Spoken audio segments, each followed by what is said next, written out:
Welcome to my channel, After Hours Reading ASMR with Zen.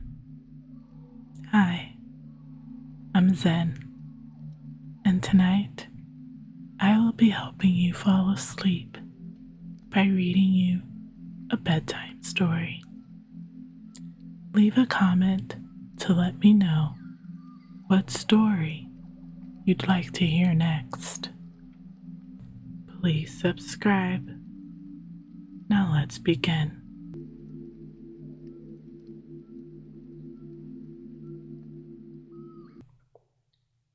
The story I will be reading for you tonight is called Joseph the Dreamer,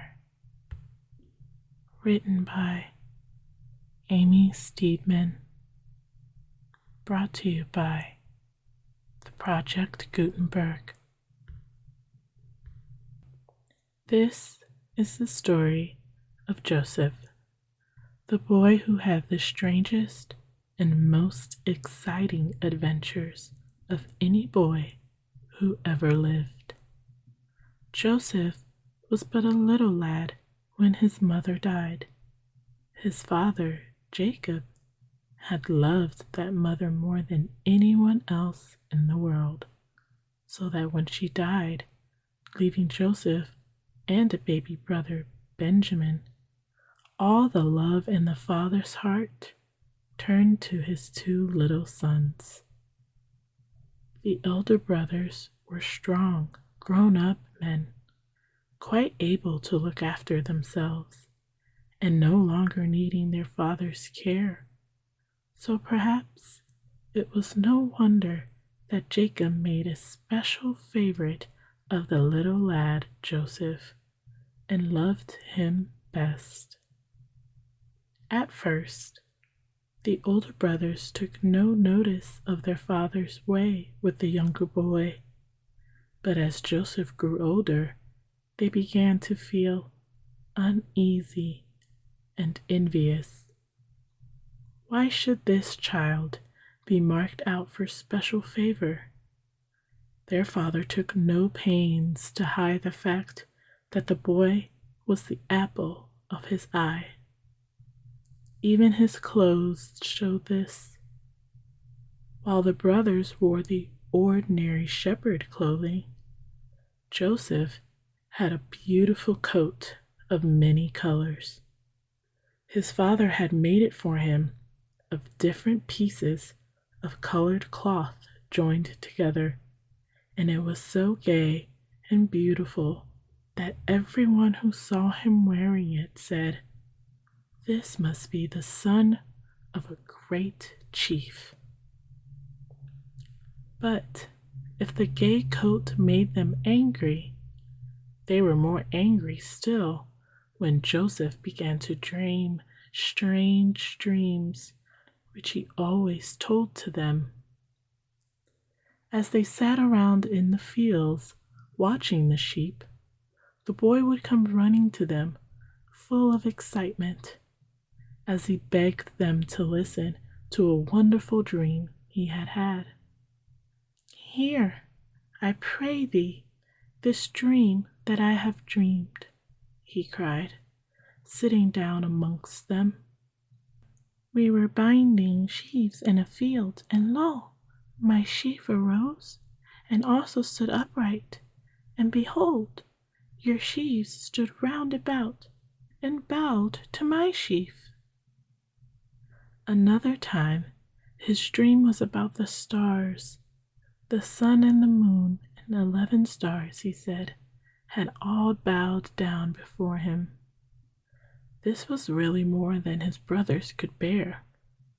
Did he really think he was going to rule over them? Were they to bow down before this boasting boy in his fine coat? Even his father did not quite approve of these dreams, but Joseph had not really meant to boast. It was the wonder of the dreams that made him repeat them. If he was proud of his coat of many colors it was only because it was a gift from his father. He was a straightforward, good-natured boy, clever and brave, and ready to take his turn in watching the flocks or helping his brothers with their work in the fields. But it grew day by day more difficult to keep the peace at home, and the only quiet times were when the elder brothers went farther afield to find new pasture for their flocks. It was at one of these times, when the brothers had been gone for some time, that Jacob called Joseph to him and bade him go and find his brothers and bring back news if they were safe and well. Joseph was now a lad of about 17, and this would be the first journey he had taken by himself, so he was eager to show that he was to be trusted, and he set out most cheerfully. After some days, he arrived at Shechem, where his father had told him he would find his brothers, but he could find no signs of them there. Unwilling to go home without news, Joseph wandered about until he met a man who directed him to a place farther on where his brothers might be. And at last he caught sight of their tents in a field far ahead. How lucky he was to find them, he thought to himself, as he hurried forward, eager to meet them. It was a clear day, and the shepherd's keen eyes could see far along the winding road that stretched out across the low hills towards Shechem. Long before Joseph came within hail, his brothers saw his figure in the distance hastening towards them. Perhaps it was the gay color of his coat that first told them who it was, and perhaps it was the coat that reminded them of their hate and envy and brought back to their memory again those dreams so full of pride. "Behold, the streamer cometh," they said one to another. "Come now, therefore, and let us slay him, and cast him into some pit, and we will say, Some evil beast hath devoured him, and we shall see what will become of his dreams."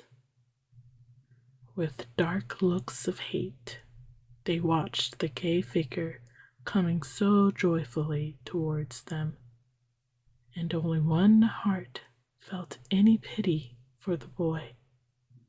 Reuben, the eldest brother, made up his mind quickly that he would save him if possible.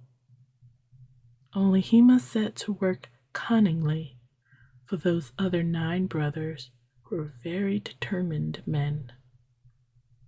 So he began by suggesting that it seemed quite unnecessary to kill the boy themselves, when the easiest plan would be just to put him down the pit, which was close at hand, and there leave him to die. For he thought if he could persuade them to do this, he would come back and save Joseph when the others had gone. Never dreaming of evil, Joseph came on, and now he ran eagerly up to them and began to give them their father's message.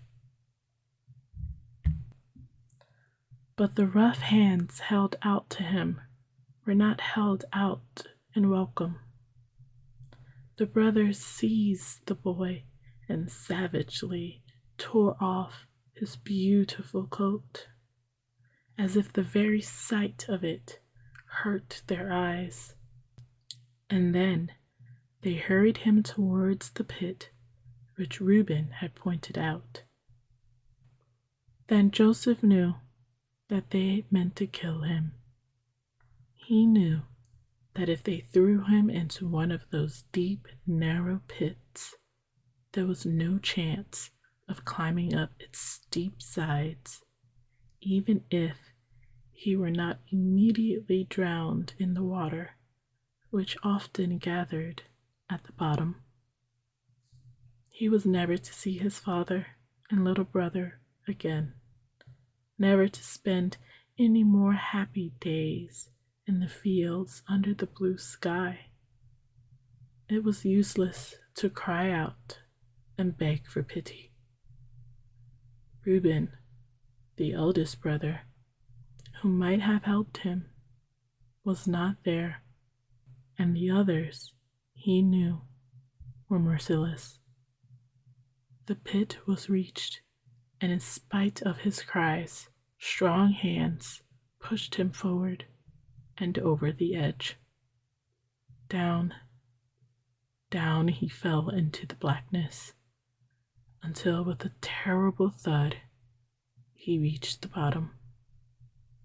There was no water to break his fall, for the pit was dry. Well, that was done. The Kruger brothers went off to a little distance and began to eat their midday meal.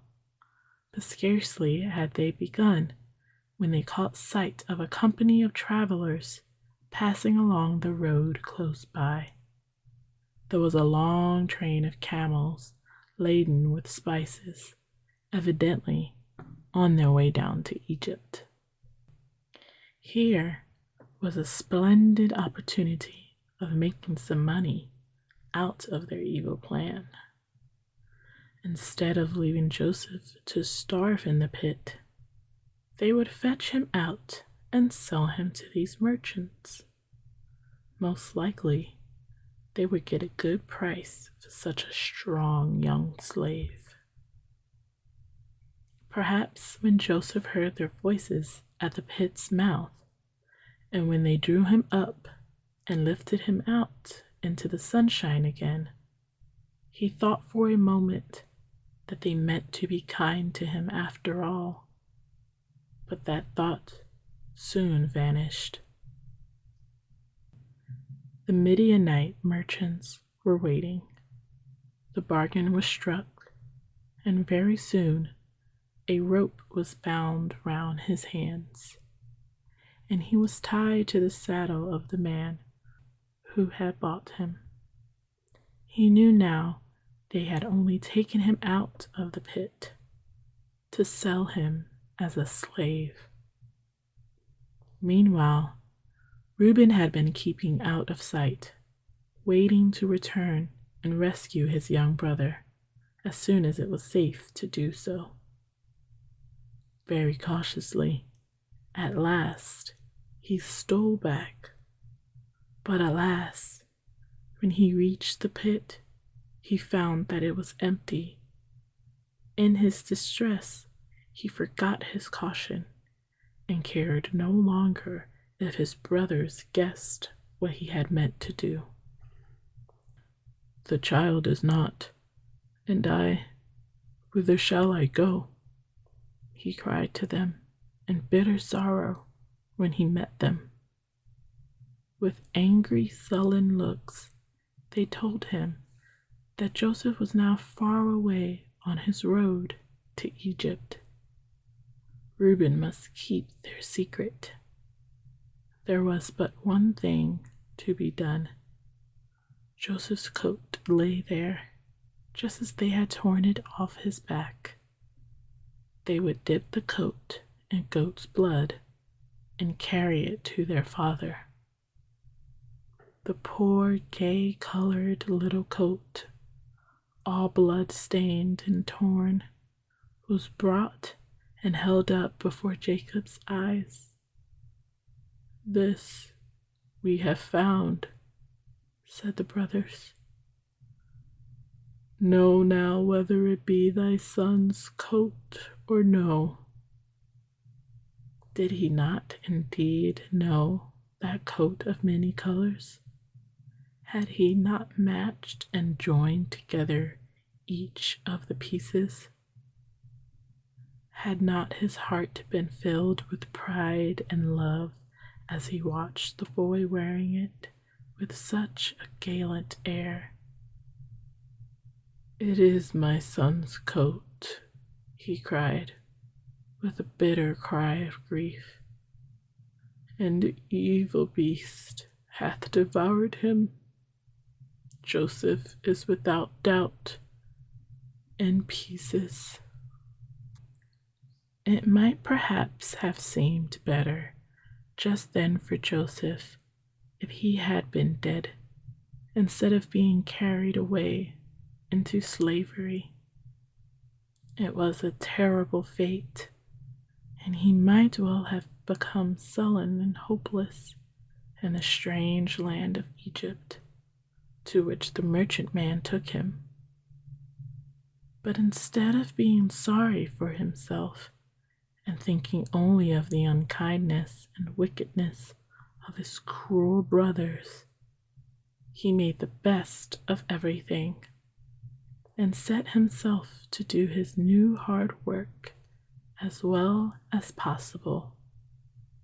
If he was a slave, he would, at any rate, be a thoroughly good slave. And very soon his master, Potiphar, found that this fair-haired, good-looking Hebrew boy was one to be trusted, and as time went on, he not only gave him his freedom, but made him the chief servant of the household.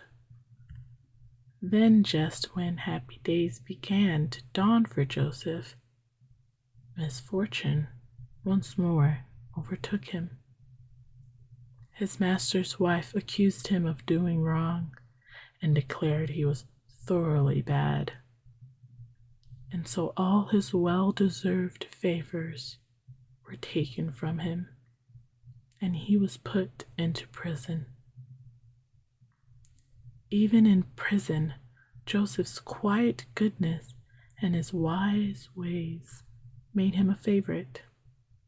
He was the friend of all the other prisoners, and before long, he became the governor's right hand. Still, it was weary work to be shut up in prison, and he longed with all his heart for freedom and a chance to win a place for himself in the great world. He knew that Pharaoh, the king of Egypt, was not unfriendly to strangers. If only he could reach his ear, all might be well. At last, the chance came. There were two of Pharaoh's servants in the prison. One, the king's cupbearer, and the other, his chief baker. And both these were sorely troubled one night because of the dreams they had dreamt. They were sure these dreams had a meaning, but who was to explain them? Now Joseph had learned to know a great deal about dreams, and so he listened to these men and told them what he thought their dreams must mean. The chief baker's dream was a sad one. He had dreamt of 3 baskets which he carried on his head, baskets filled with the king's food, and the birds had come and eaten up all the food. "Alas," said Joseph, "the 3 baskets must mean 3 days, and in 3 days the baker must be hanged, and the birds would come and eat his flesh." But the cupbearer's dream was a happy one, for he had seen a vine which bore 3 clusters of grapes, which he had pressed out into the king's cup and presented to Pharaoh. The 3 clusters of grapes were again 3 days, said Joseph, and in 3 days' time the cupbearer would be once more free and hand the king his golden cup. But think of me when it shall be well with thee, added Joseph to the cupbearer, and show kindness, I pray thee, unto me, and make mention of me unto Pharaoh, and bring me out of this house. For indeed I was stolen away out of the land of the Hebrews, and here also have I done nothing, and they should put me into the dungeon. In 3 days all that Joseph had said came true. The chief baker was hanged, and the chief butler was set free, and stood once more before the king. Only he quite forgot the man who had been so kind to him in prison, and for 2 years never once thought of Joseph. But at last something happened that reminded him. Once again, it was a dream, but this time the dreamer was Pharaoh, the great king. He had sent for all the cleverest man in the land to explain his dreams to him, but no one could find a meaning for them. Then the cupbearer suddenly remembered Joseph, and came and told the king all that had happened to him when he was in prison. Surely it would be worth while to try this man. So Pharaoh sent and brought Joseph out of prison, and asked him if it was true that he could tell the meaning of dreams. There was no pride nor boastfulness in Joseph's answer. Of himself, he said, he could do nothing, but with God's help, he will tell the king all that he could. So Pharaoh told his dreams, and as Joseph listened, he knew at once that they had been sent as a warning from God. 7 years of good harvest and plenty of food were coming. And after that 7 years of famine, when, if all the food of the good years was eaten up, the people would starve. The warning dreams had been sent so that the corn might be saved up and stored.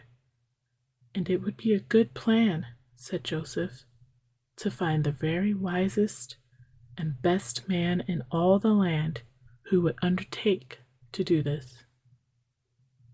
Pharaoh listened thoughtfully and soon made up his mind. He felt at once that Joseph was a man to be trusted. For as much as God hath showed thee all this, he said, there is none so discreet and wise as thou art. Thou shalt be over my house, and according unto thy word shall all my people be ruled. Only in the throne will I be greater than thou. What a wonderful adventure this was for Joseph. One day, only a poor unknown prisoner, and the next, the Lord and ruler over all the land of Egypt, next only to the king in power. But although Joseph's outside life was changed, he himself remained just the same. He was as keen as ever on doing his best, as brave and fearless in serving God and the king, as wise in ruling as he had been in serving. So when the years of famine came, there were great stores of corn laid up to feed the Egyptians, and not only the people of Egypt, but strangers from other lands came to Joseph the ruler to buy food. Then it was that one day 10 tired, travel-stained men arrived at the city, saying they had come from the far distant land of Canaan to buy corn for their wives and families who were starving. Joseph knew them at once. There were his 10 brothers, those brothers whom he had last seen when, as a helpless boy, he had knelt and begged them for mercy. Now they came kneeling to the great ruler, little dreaming that this powerful prince was the young brother they had betrayed and sold into slavery. And Joseph did not mean to tell them just yet. He pretended to take them for spies, and he spoke roughly to them. "Thy servants are no spies," the brothers answered humbly. "We are the sons of one man in the land of Canaan, and behold, the youngest is this day with our father, and one is not." Even then, Joseph pretended that he did not believe them. No, they must first prove their words by bringing their youngest brother to him. They might leave one of their number behind as a hostage and take corn for their families and return to fetch their brother. This, he said, because he longed to see Benjamin again. The men listened sadly to what the great man said. They must have the corn, or their families would starve. And yet, how could they leave one of their brothers behind when they knew their father would never allow Benjamin to return with them? "This is what we deserve," they said to one another. "We would not listen to Joseph when he begged for mercy. And now, this is our punishment." "Did I not beg you not to hurt the child?" said Reuben. They did not know, of course, that the great ruler could understand what they were saying in their own language. But as Joseph listened, he was obliged to turn away to hide the tears that were in his eyes. There was nothing for it but to agree to the conditions. So it was decided that Simeon should be left behind, and the order was given that all the sacks should be filled with corn, and that every man's donkey should be laden with as much corn as he could be carried. Only instead of taking money for the corn, Joseph ordered that it should be secretly hidden in the sacks, each man's money in his sack of corn.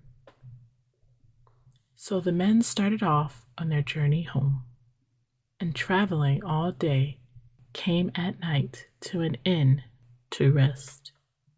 There, one of the men opened his sack to give his donkey some food. What then was his surprise to find his bundle of money tied up in the mouth of his sack. The other brothers gathered around and looked on in amazement. Yes, it was quite true. There was the money, which was the price of the corn. Not a penny of it taken. What could it mean? But they were still more amazed when at last they came to their journey's end and found, when they opened their sacks, that all their money had been returned. There was a bundle of money in each sack. It was so strange that they grew uneasy and frightened. Then, too, they were obliged to tell their father that Simeon had been left behind as a hostage, and that the great lord of the country had taken them for spies, and he demanded that Benjamin should return with them before he would believe their story. But Jacob would not hear of parting with his youngest son, Had he not lost two sons already? First, his beloved Joseph, and now Simeon? Will you also take Benjamin from me? He asked. All these things are against me. In vain, Reuben promised that he would bring Benjamin safely back. Jacob only shook his head. My son shall not go down with you, he said. His brother is dead, and he is left alone. If mischief befall him by the way in which ye go, then shall ye bring down my gray hairs with sorrow to the grave. Now that was all very well while the corn lasted, but when the famine still went on, and all the corn was eaten up, there was nothing to be done but to go back to Egypt and to buy some more. And it was no use going without Benjamin, for had not the great lord of the country declared, Ye shall not see my face, except your brother be with you. So at last Jacob was obliged to let his precious son go with his brothers, although it almost broke his heart to part with him. Now Joseph had been quite sure that his brothers would return, and when at last they appeared, he was overjoyed to see that Benjamin was with them. He ordered a great feast to be made and invited them all to dine with him. But still, he kept his secret, and they did not guess who he was, although they could not help noticing that Benjamin was singled out for special favor. So their sacks were filled again with corn, and the brothers prepared to set out joyfully on their return journey. Only this time, Joseph had ordered his servants to put his silver cup into Benjamin's sack. Now indeed was their joy turned into blackest sorrow. They must go back at once to try and explain matters to the lord of the hand. But would he listen to them? At first, Joseph pretended to be very angry. But as he listened to the tale and heard how they dared not face their father without the beloved youngest son, he saw that they had earned his forgiveness, and he kept up with the pretense no longer.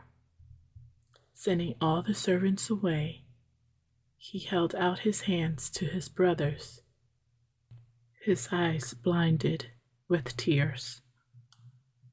I am Joseph, your brother, whom ye sold into Egypt, he said. Now, therefore, be not grieved nor angry with yourselves that ye sold me hither, for God did send me before you to preserve life. At first, the brothers could scarcely believe their ears. Could this great Lord really be their little brother, Joseph? And could he really forgive them for their cruelty? Then Joseph put his arm round Benjamin's neck and kissed him, and afterwards kissed each of his other brothers, so that they began to feel that the wonderful story was real and not a mere dream. There was no fear of famine for them now. Nothing in all the land was too good for the brothers of the great ruler. And ere long there were wagons and camels on their way to Canaan to fetch Jacob, the old father, and all the wives and children belonging to the 10 brothers. They would all now share in Joseph's good fortune. So Jacob's sorrow was turned into joy when the news was brought to him that Joseph was alive and was governor over all the land of Egypt. It sounded almost like a magic tale, and at first Jacob could not believe it. But at last, when he saw the wagons and heard Joseph's own message to him, his heart was filled with joy and thankfulness. "It is enough," he cried. "Joseph, my son, is yet alive. I will go and see him before I die." It was a long journey for such an old man, but joy gave him strength to endure it. And at the end, Joseph stood waiting to welcome him. Joseph, the great ruler, clad in rich robes, living in princely state, whose word was law, and who held the highest honors in the land. That's all for tonight. As always, I wish you all the valuable blessings life has to offer. Stay reading. Stay dreaming. Good night.